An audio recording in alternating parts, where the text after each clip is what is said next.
Vivimos escribiendo y leyendo textos, pero ¿alguna vez te preguntaste qué significa la palabra texto? Texto viene del latín textum, que a su vez significa tejido. Tejido en el sentido de que las palabras tienen que estar unidas, las palabras, las oraciones y los párrafos, para poder ser un texto, si no, no lo son. El texto debe tener dos propiedades. Una es la coherencia y la otra es la cohesión. Si no tiene estas dos propiedades, es un no texto, es decir, no llega a ser un texto escrito correctamente. La coherencia es la propiedad del texto en la que se nos muestra una temática en particular y esa temática va a ser el eje del texto. Esto quiere decir que si, por ejemplo, estamos hablando de fútbol, no podemos en ese mismo texto saltar a hablar de otro deporte a menos que el eje del texto sea el deporte. En cambio, si el eje del texto es el fútbol, podríamos hablar de otros subtemas, como por ejemplo, los mundiales que se hicieron a lo largo de la historia, o las distintas categorías que hay dentro del fútbol, o los reglamentos que hay dentro del fútbol. Pero no saltar a otro deporte porque entonces ya nos iríamos de tema. Es el famoso ayer comiso de ¿qué tiene que ver este tema con el otro? Eso sería una falta de coherencia. Por otro lado, la cohesión tiene que ver con una serie de recursos que permiten unir y relacionar palabras, oraciones y párrafos. Esto quiere decir que se utiliza una serie de recursos, de herramientas, que me van a permitir que mi texto tenga una unión de relaciones. Y estos recursos son varios, los tengo que poder aplicar para que mi texto sea cohesivo. Ahora bien, uno de los errores más comunes en los textos es la repetición excesiva de palabras. Por ejemplo, si digo, mi abuela fue a comprar al almacén de la esquina, mi abuela trajo 1 kilo de papas, mi abuela, y repetí 3 veces mi abuela en un párrafo.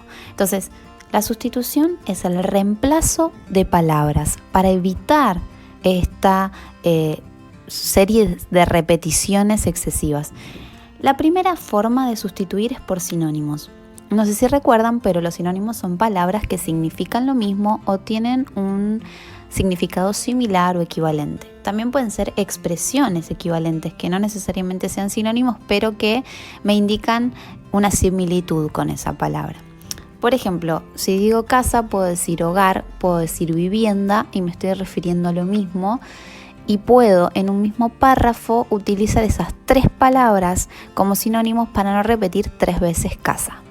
O si estoy hablando de una escuela, puedo decir institución, puedo decir colegio y no digo 3 o 4 veces escuela. Otra forma de sustituir es por pronombres. Los más utilizados son los pronombres personales, yo, tú, vos. Obviamente el tú ya no se utiliza tanto, en el español rioplatense no se utiliza tanto, así que utilizamos el vos, él, ella, nosotros, nosotras, ustedes, usted. Eso por un lado, y por otro los posesivos, tuyo, mío, suyo, mía, tus, sus. Entonces, eso también me sirve como para, por ejemplo, poder reemplazar en una oración una serie de palabras utilizando pronombres personales. Si digo mi abuela, puedo reemplazar abuela por ella, que es un pronombre personal. Y para no decir las cosas de mi abuela, puedo decir sus cosas. Entonces ahí estoy reemplazando por un pronombre posesivo. Los hipónimos e hiperónimos seguramente saben lo que son, pero no sabían que se llamaban así. Por ejemplo, si digo lápiz, goma y regla, estoy hablando de los útiles escolares. Bien, otra estrategia para no repetir palabras y para, más que nada, encadenar el texto y que quien esté leyendo entienda lo que queremos decir, son los conectores. Y hay muchísima cantidad de conectores. Los más comunes son los de suma, oposición, causa, consecuencia, entre otros. Y sirven para ordenar nuestro discurso al escribir o al hablar. Por ejemplo, de suma, obviamente me va a sumar ideas. Esto más esto. Por ejemplo, puedo decir, Mario es mi amigo, además mi hermano. O puedo decir, tengo tarea de lengua y de matemáticas. Entonces ahí estoy sumando ideas. Puedo oponer una oración. Puedo decir, por ejemplo, Argentina ha hecho las cosas relativamente bien con respecto al coronavirus. Por el contrario, en oposición, en cambio, Estados Unidos y Brasil no lo han hecho. ¿Se entiende? Ahí establezco una relación de contrariedad u oposición. O de causa. Estados Unidos no ha hecho bien las cosas con respecto al coronavirus porque ya que no ha tenido en cuenta la salud, por ejemplo. O mismo para ordenar el discurso que estoy escribiendo, para poder unir esas oraciones con cohesión, con coherencia.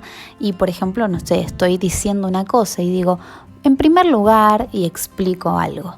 En segundo lugar, explico otra cosa. Si esta idea que estoy presentando no tiene mucho que ver con la otra que voy a presentar, digo, por otro lado, por otra parte, y comienzo a hablar de otro tema.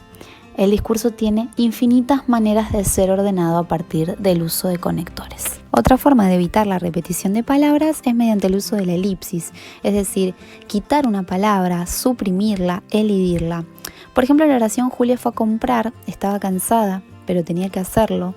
No voy a poner Julia fue a comprar, Julia estaba cansada, pero Julia tenía que hacerlo.